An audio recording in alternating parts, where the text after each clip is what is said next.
children in school being encouraged to snitch out their parents for doing things like smoking pot. That's right. That's happened. Yes.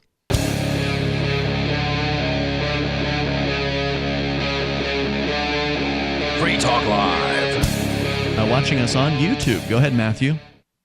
Yeah, so yes, sir. I called yesterday talking about the Great Demonetization because some pervos were watching,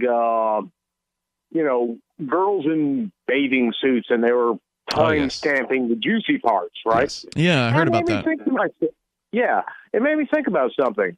So are we going to get to the point where you cannot post an image of a female human in anything less than like a cardboard tube online? Or are we just going to get to the point where female humans that are less than the age of consent, whatever that happens to be, wherever you happen to be, are just going to have to be locked away and nobody can ever look at them, at least they want to spank their monkey?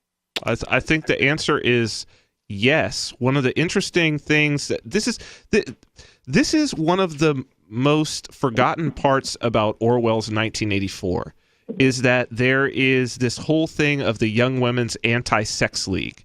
And that they sound like a fun bunch. Well, it's like a temperance movement. Yeah, 1984 is kind of meant to be a love story, and one of the things is that sex in this society is meant to be really pushed down, subsumed. And so the women walk around with these purple sashes, which kind of reminds me a little bit of like purple hair, you know what I mean? Okay. But they walk around with these purple sashes, and that means they're part of the Young Women's Anti-Sex League.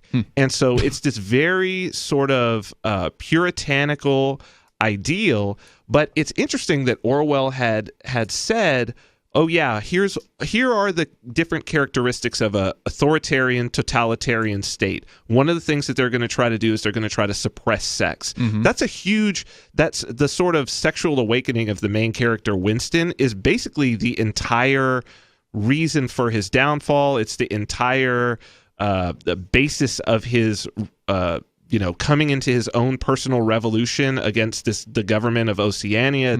It's his own enlightenment into his own liberty. It's all sexual, and it's because it's heavily repressed. And so I think some of this, it was weird when I watched that guy and he broke this whole thing down. Even some of what he was doing seemed contrived. It seemed like a problem, reaction, solution. There certainly is going to be a crackdown. I think this caller, I think you're on to something there. I think you're seeing something. I do think that's one of the things you need to do as an authoritarian regime. Think about the things that they do, the ISIS and all of that. What do? They put the women in burqas and all of that. When you have an authoritarian regime, one of the things is you've got to take female sexuality out of the picture, because you know what? If you want to control men, the first thing you do is control female sexuality. It's not going to work, though, right? I mean, you can try to control that, but it's a natural drive that many people have, and it seems to me whenever you try to repress a thing that it still gets out through the cracks, and it comes out in ways that are even more deprived and depraved. Agreed. You put Puritans in charge, and you end up with a bunch of sexual freaks. 100%. Yeah, this is the Young Women's Sexual Purity League. No, it was called the Young Women's Anti-Sex League. That's the Yes, that's from 1984, and it's one of the many. It's one of the things that's left out of like the movie. That's why I tell people read 1984 or listen to the audiobook. The movie, there's nothing in it. It's the Young Women's Anti-Sex League. Then you've got the little kids are all part of something called the Spies. They're turning their parents in to the government. That happens today. Yes. I mean, it's a prophecy. He wrote it in 1948, man. There's stories about children in school being encouraged to snitch out their parents for doing things like smoking pot. That's right. That's happened. Yes. Yeah, it was a. They say that there's a group of of folks among us who view 1984 as an instruction manual.